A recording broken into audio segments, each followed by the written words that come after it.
Hello, I am Michaela Schroyer, and we will be talking briefly about the Leaning In Student's Guide to Engaging Constructively with Social Justice content article by D'Angelo and Sensoy. This article is about talking directly to students about the social injustices and how to engage constructively while doing so. The authors give guidelines to strive and understand.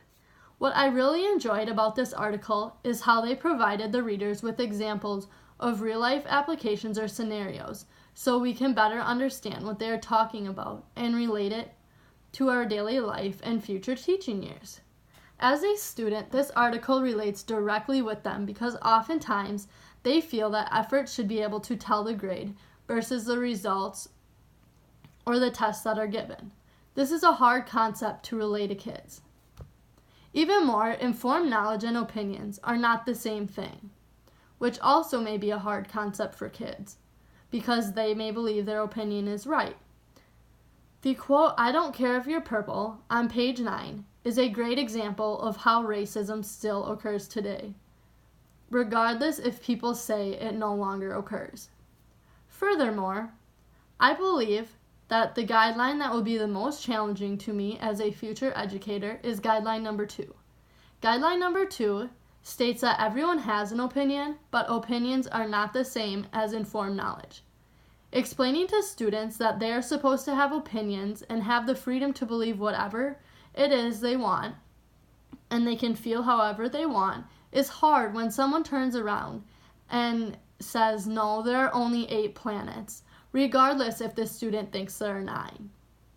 It's hard for students to wrap their minds around this. In the article, they described how an opinion is not supported by scholarly evidence, therefore, we cannot believe that that's the right answer.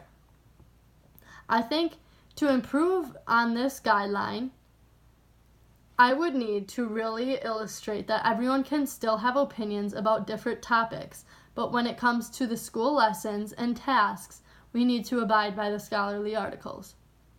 We also need to still illustrate how students can feel free to believe whatever they want.